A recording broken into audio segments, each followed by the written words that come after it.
All right, let's dive right in. Welcome to this explainer where we're going to decode exactly how the world's absolute largest brewer, Anheuser-Busch InBev, or AB InBev for short, is driving some truly record-breaking growth right now. They are pulling this off through what is essentially a brilliant twin engine strategy. If you follow consumer goods giants, you know the landscape lately has been, well, incredibly volatile. But AB InBev is pulling off something really fascinating.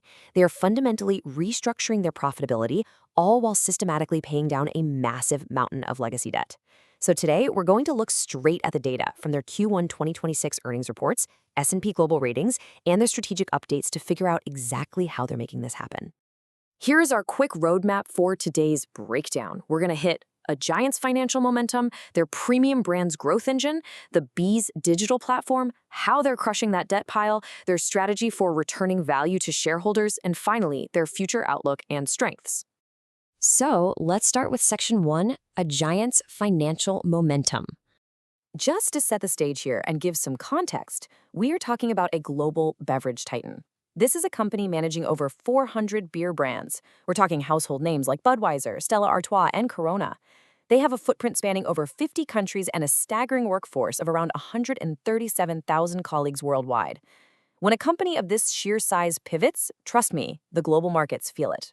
And you can really see that scale in their top-line numbers. For the first quarter of 2026, they pulled in $15,267 million in revenue. That is over $15 billion in a single quarter, representing a 520% jump year over year. In a mature, highly competitive space like global brewing, re-accelerating your top line by nearly 6% at that kind of massive scale is no small feat. But here is where the operational efficiency really shines. Even more impressive than that revenue bump is that their underlying earnings per share absolutely skyrocketed by 20.8% in Q1, hitting a record 97 cents. What that tells us is that they aren't just selling more beer, they are operating substantially smarter, and they're dropping significantly more of that revenue straight down to the bottom line.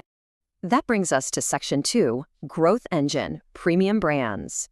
This dynamic perfectly illustrates the tension they are managing. Take a look at fiscal year 2025. Overall beer volumes were actually down 2.3%. And even moving into Q1 of 2026, volume growth was tiny, just 0.8%.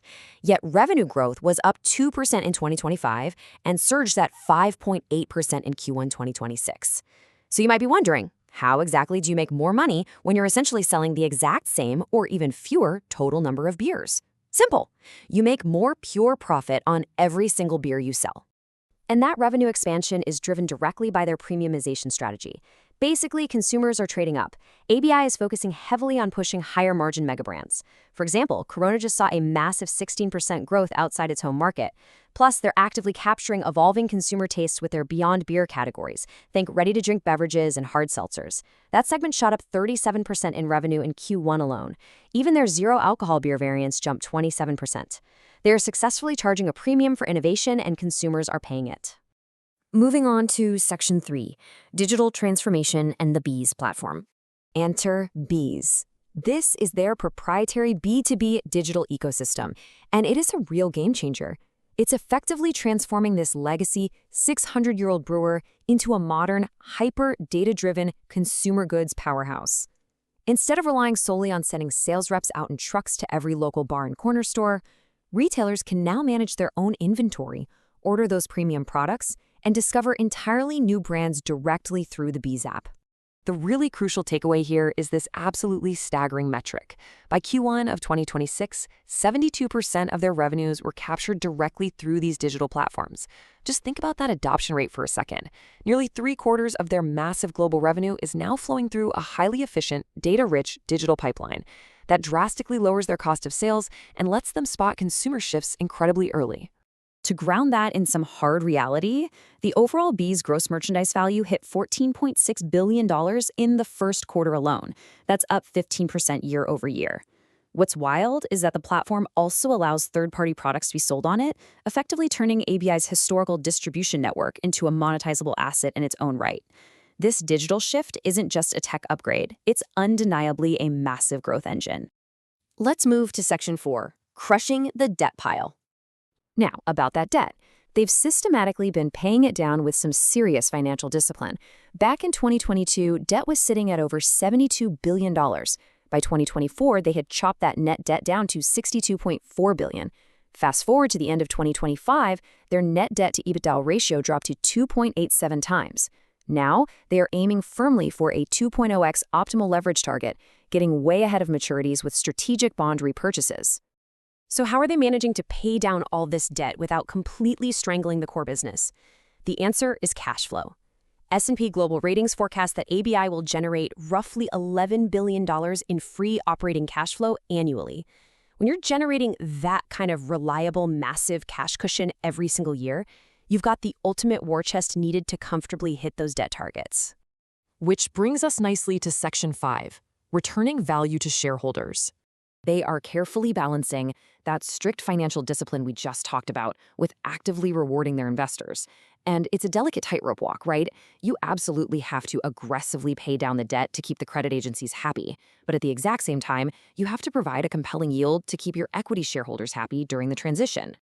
And honestly, they are delivering on both fronts.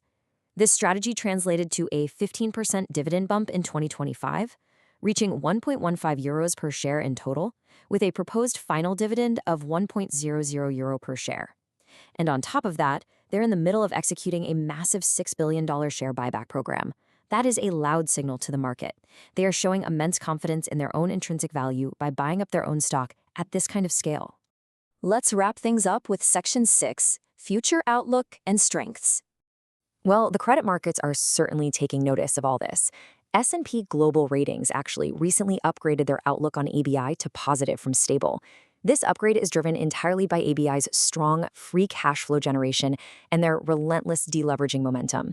Moving to a positive outlook suggests there's a very real possibility of a credit rating upgrade within the next year or two, which, of course, would lower their borrowing costs even further.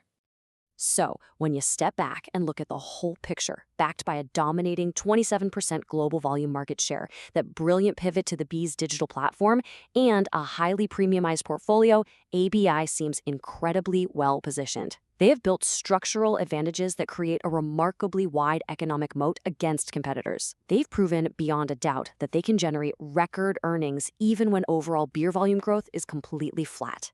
But here is the ultimate question I want you to take away from this explainer today. As global economic pressures continue to mount and inflation potentially strains wallets, particularly in developing markets, will consumers actually continue to pay a premium for their favorite mega brands? AB InBev is betting highly on the absolute resilience of the beer category and the deep loyalty to brands like Corona and Stella Artois. Whether this twin-engine turnaround can smoothly fly through future economic turbulence is definitely the space to watch. Thank you so much for joining me to decode the data today, and I highly encourage you to keep exploring these incredible corporate shifts.